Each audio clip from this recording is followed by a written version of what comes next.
Welcome to lecture 12. In this lecture, we're going to review authentication on EIGRP. Therefore, after this lecture, I expect you to be able to configure EIGRP authentication for both IPv4 and IPv6. Let's start our today's mission.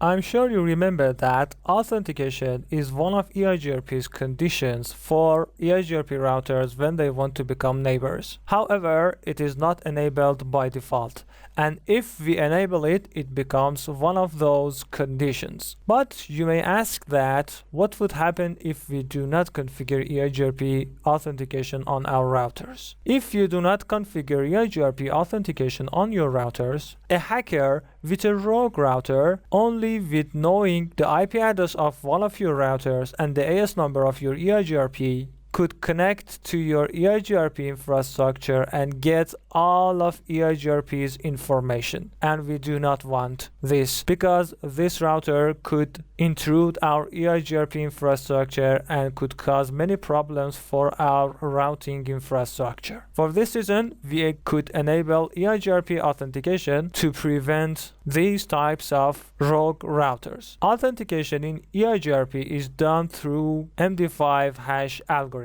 In EIGRP authentication, you configure some passwords on this router and some passwords on this router. These passwords must be same. For this connection, routers could authenticate each other. I mean, authentication is done through interfaces. For example, you could have authentication on this link and you could have authentication with other keys on this link, or do not have authentication at all. With MD5, when routers want to authenticate each other, they send the hash version of their passwords to the other side. This side has the same password. Therefore, apply the MD5 algorithm on his passwords and check the results with the hash version of the password which is sent by the other side's router. And if the results are the same, two passwords are the same and routers could be authenticated, and after that, topology exchange could be done. But how could we configure EIGRP authentication on our routers? EIGRP authentication, as you see, includes 3 steps. First of all, we have to create a keychain. Keychain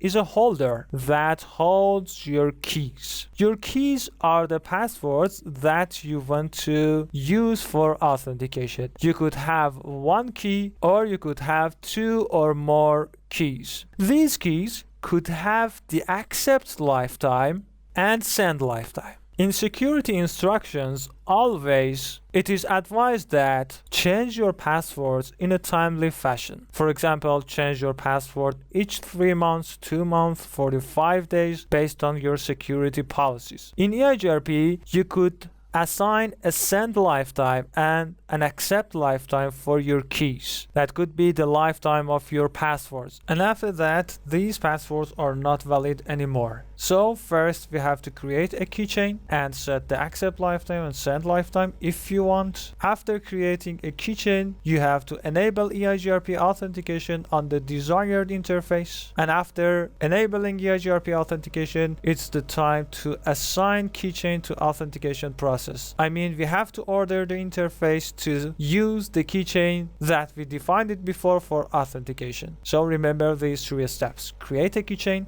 enable EIGRP authentication on the desired interface, and assign keychain to authentication process for that interface. Now I want to configure EIGRP authentication for IPv4. First, we want to create our keychain. So we go to global configuration mode. Let me tell you that I just put 2 routers on my scenario and connect them and set EIGRP on them, and they become neighbors and everything now is okay. We want to add EIGRP authentication. Remember that it's one of performance advices. When you want to implement a new technology in your network, first do your basic configurations and up your new technologies, and when everything is okay, then go to security configurations and do them step by step. Therefore, if you want to implement EIGRP on your network, first enable EIGRP, do the routing, and when everything is okay, go to authentication phase for better security. Now we do everything. EIGRP is okay. Two routers become neighbors. And now we want to configure authentication on them. So first we want to create our keychain. Keychains are created with the command keychain and the name of your keychain. Now we want to define that holder, which wants to hold our keys or passwords. I name it, for example, Udemy. We enter to config-keychain mode. Now it's the time to define your passwords. Your passwords, as I mentioned before, could have the accept lifetime and the send lifetime. Now we want to define our passwords. Our passwords are defined with the key 1. We want to define our keys. So this is our first key. You see that our prompt changed to config-keychain-key. Now we want to define our password, key string and our password. For example, I want to set a password for each month. Therefore, I put the name of January. This is my password. Remember that. The January is your password. It is recommended that you select more complicated passwords clearly. But for now, just for simplicity, I select the January keyword. Now it's the time to set accept lifetime and send lifetime. Accept lifetime, for example, at 1 January 1, 2015 until the first hour of February 1, 2015. We repeat this process for send lifetime too. Send lifetime 0 January 1, 2015 until the first hour of February 2015. I made a mistake. February 1, 2015. Now you could define the other key with key 2 and send the lifetime and accept lifetime for February month and do it for 12 months with different passwords. Remember that you could set an indefinite time or validity for your passwords. For example, for key 2, I set key string, for example,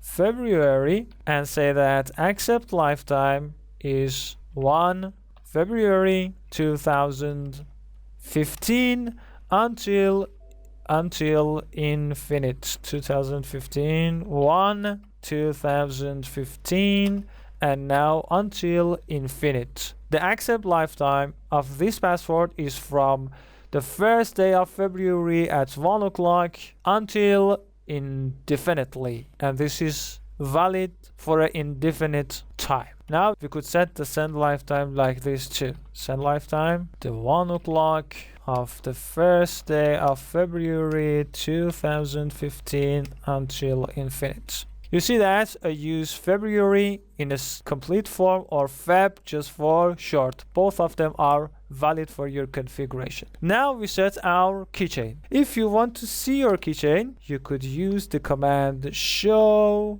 keychain and the iOS shows you your keychain and the validity time of your passwords. After that, we have to enable EIGRP on our interfaces. So I do it. After enabling EIGRP on my router, you will see that our neighborship relation between these two routers goes to down state because we enable authentication in one side, but the other side does not know anything about authentication, and the relationship would become down. So I go to interface path ethernet 0/0 and I say IP authentication mode EIGRP, our AS number and the keyword MD5. When I push enter, you see that our neighborship relation would become down. Now it's the time to assign the authentication with the keychain that we defined it before. We do this with the command IP authentication keychain EIGRP, your AS number and the name of keychain that we define it, which was Udemy. Remember that the names are case sensitive in most of the time in Cisco. And now everything is okay on one side, and we have to repeat this process on the other side, and you will see that everything will become okay. I'll pause the video, repeat the configuration on router 2 and come back to see what would happen. Now you see that our two routers again become neighbors and everything get back to normal state. One of the commands that could help you when you have problems with authentication is debug EIGRP packets. With debug EIGRP packets, you could see these types of packets. Authentications are also shown for you. And if you have some problems, you see some errors in the result of this command. So you could use debug EIGRP packets for checking authentication on your routers. Now EIGRP Authentication Configuration for IPv6. The process is the same as IPv4, only some commands are changed. Creating a keychain is the same process for EIGRP for IPv4 and EIGRP for IPv6. The keychain is the same for both, and I use the keychain that I defined for IPv4 too. Now, enabling EIGRP authentication on an interface for IPv6 has a different command. So I go to the interface command, IP authentication mode EIGRP AS number MD5. I just say IPv6 authentication mode EIGRP 1 MD5 and IPv6 authentication keychain and your EIGRP AS number and the keychain name. And you see that just like IPv4, our neighborship becomes down because we enable EIGRP authentication on one router and the other side is not aware anything about authentication. Now if I push enter and do the same configuration on the other side, everything's get back to normal state. Since there is no any signs of IP keyword in debug EIGRP packets, you could use this command for EIGRP authentication for IPv6 too. As you could see, since I configure EIGRP only on one router, you see that some ignore packet from the other side because missing authentication, and you see that something is wrong in authentication. So you could use debug EIGRP packets for both IPv4 and IPv6 EIGRP authentication. Now it's summary time. In this lecture, we learn how EIGRP process works and configure EIGRP authentication for IPv4 and IPv6. I hope this lecture helps you to improve your knowledge and see you in the next lecture.